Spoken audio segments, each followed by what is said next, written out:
Halo adik-adik semuanya, jumpa lagi. Kita mau siapkan hati kita mau siapkan tubuh kita untuk kita mendengarkan firman Tuhan. Ada sukacita saat ini? Haleluya adik-adik. Kak Esterina juga sukacita bertemu dengan adik-adik semua. Kita sama-sama mau belajar firman Tuhan pada saat ini. Bagaimana keadaan adik-adik sekarang? Sehat semuanya?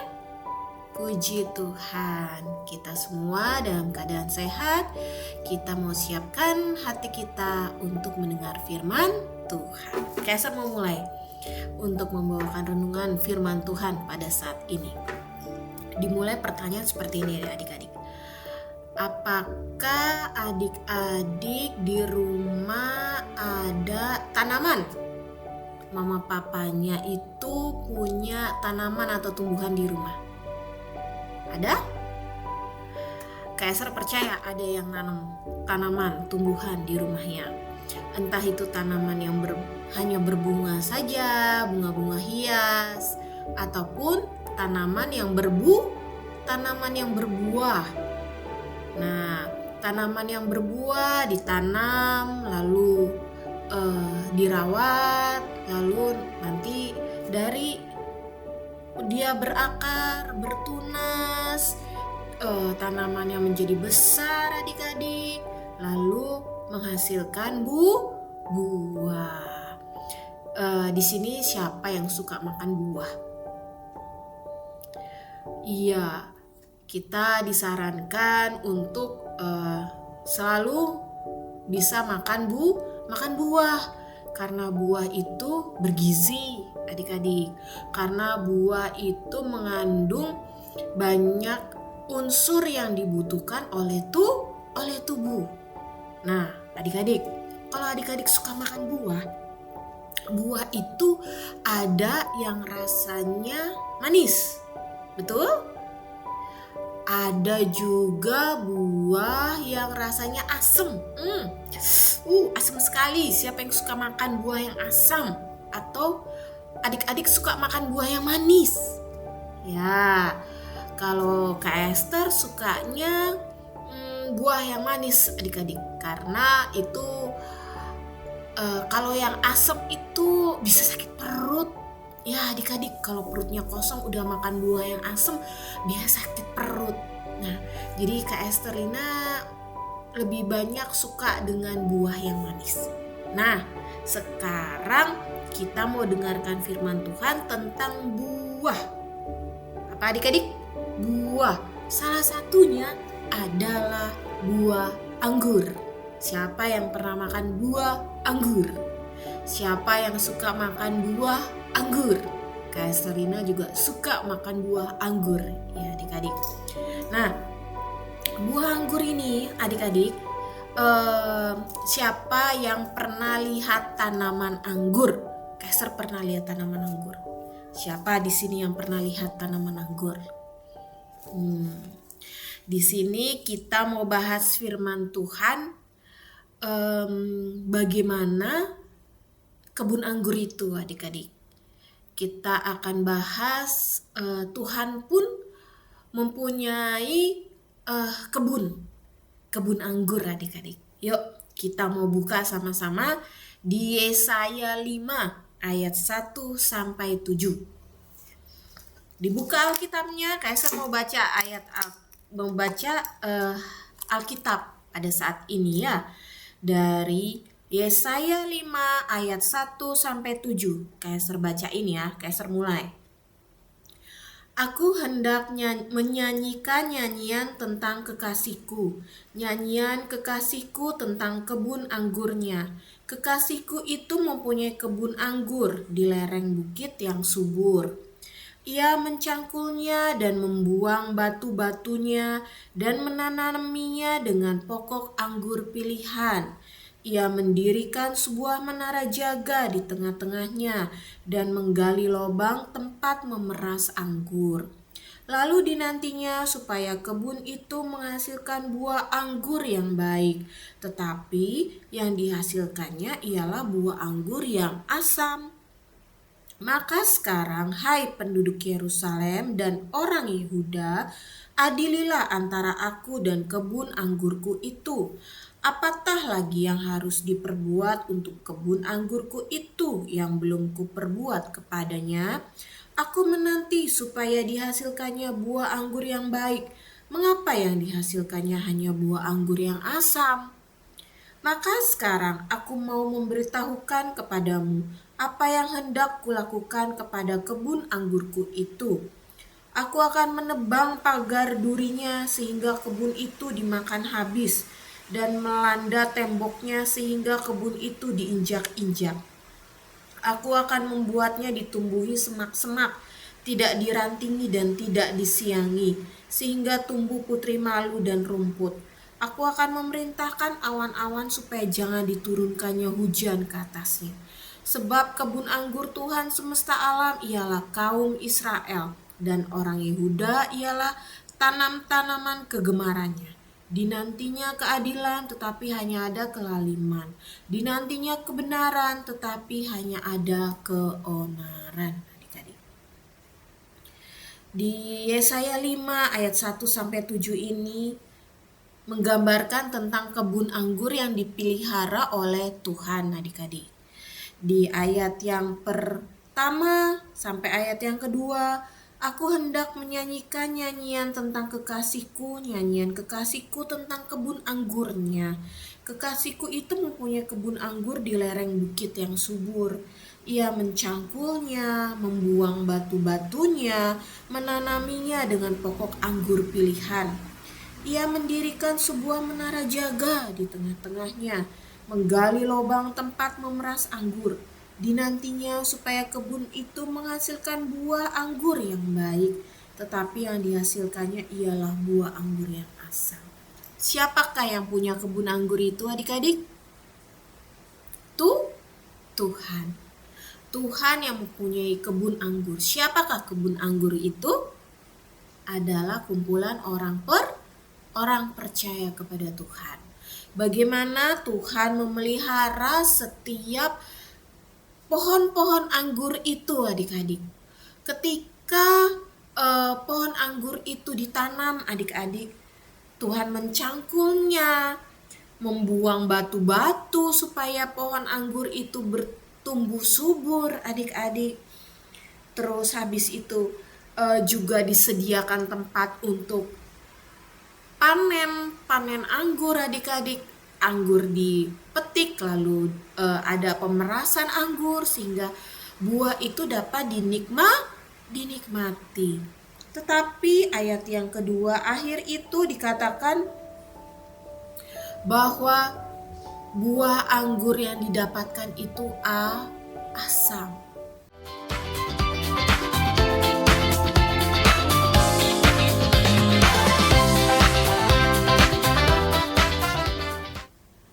Tuhan kecewa nggak, adik-adik? Kecewa. Kalau misalnya adik-adik sudah punya buah gitu ya, punya buah, nggak tahu ketika adik-adik beli buah kelihatannya bagus, tapi ketika dimakan kecut, asam. Suka nggak adik-adik? Begitu juga dengan buah anggur ini. Tuhan mengharapkan buah anggur yang manis.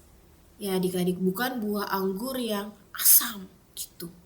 Nah, orang-orang percaya adik-adik yang digambarkan melalui kebun anggur ini diharapkan menghasilkan buah.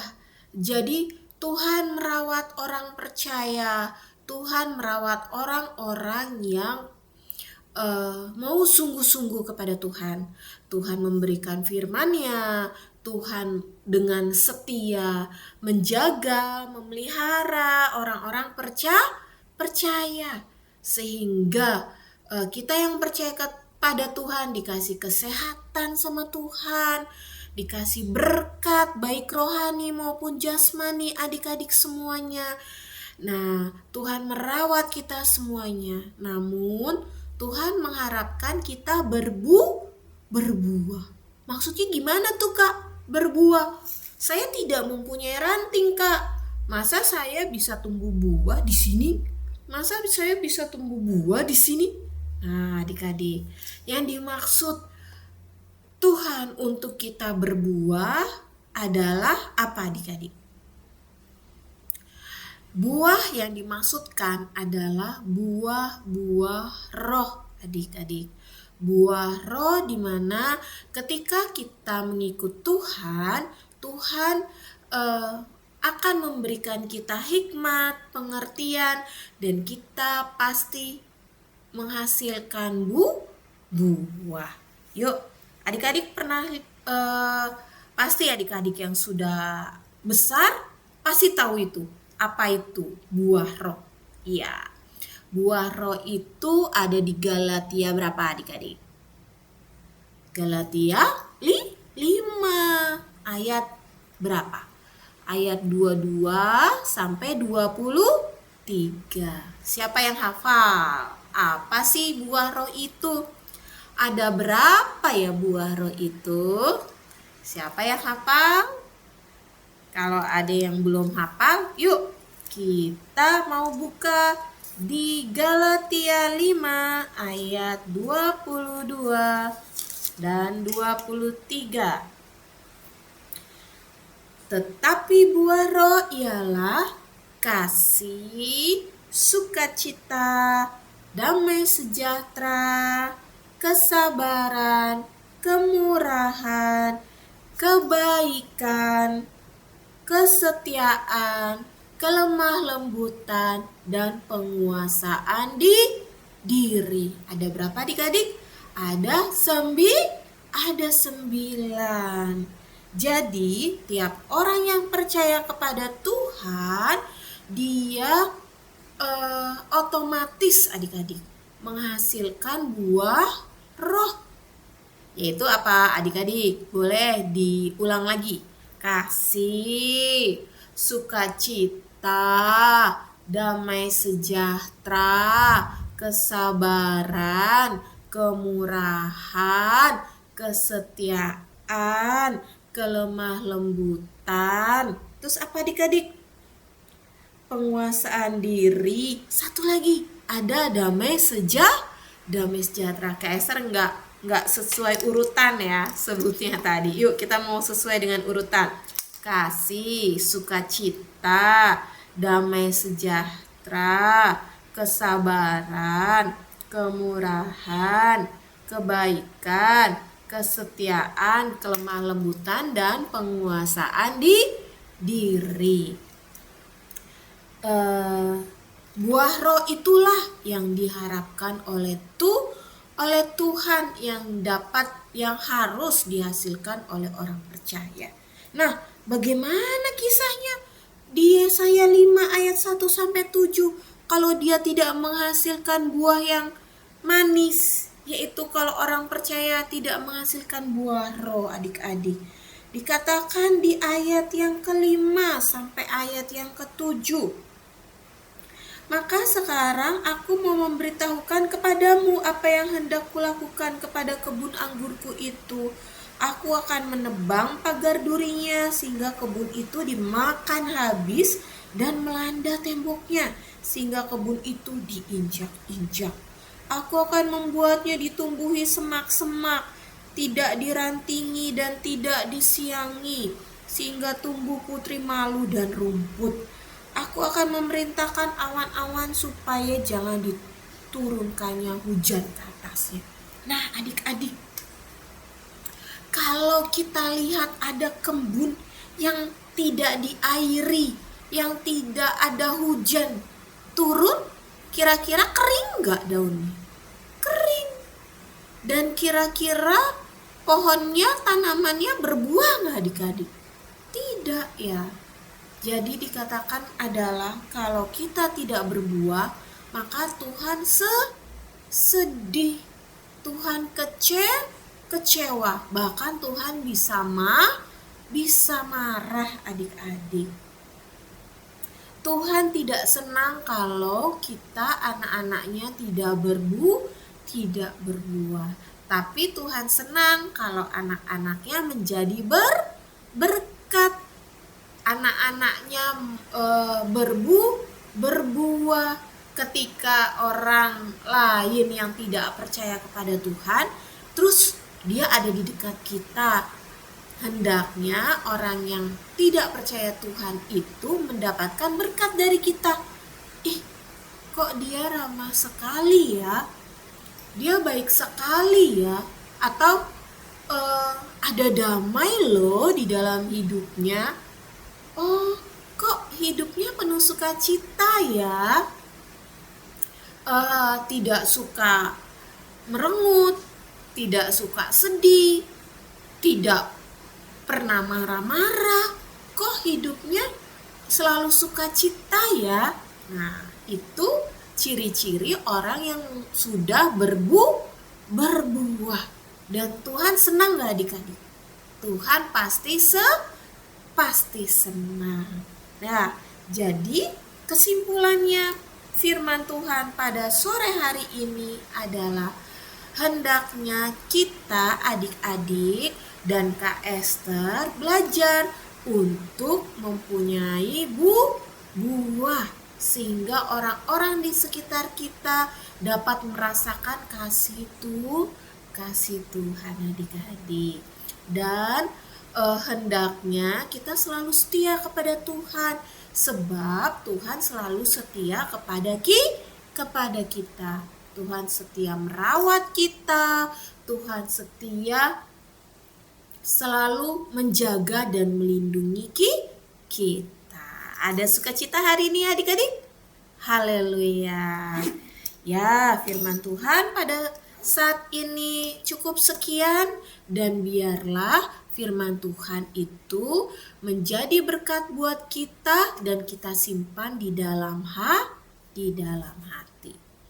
Kita tutup firman Tuhan saat ini, kita mau berdoa. Bapa di dalam kerajaan surga, terima kasih buat saat ini Tuhan.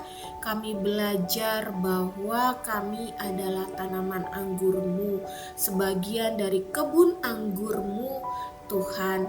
Bapa di dalam kerajaan surga, biarlah kami boleh menjadi Tuhan tanaman anggur yang menghasilkan buah yang manis, tanaman yang subur Tuhan, yang bisa menyenangkan Tuhan, sehingga kami boleh menjadi berkat dimanapun kami berada. Terima kasih Tuhan, ampuni kesalahan kami, biarlah kami boleh selalu setia kepada Tuhan dan boleh selalu memuji dan memuliakan nama Tuhan. Di dalam nama Tuhan Yesus Kristus, haleluya, amin. Dadah adik-adik.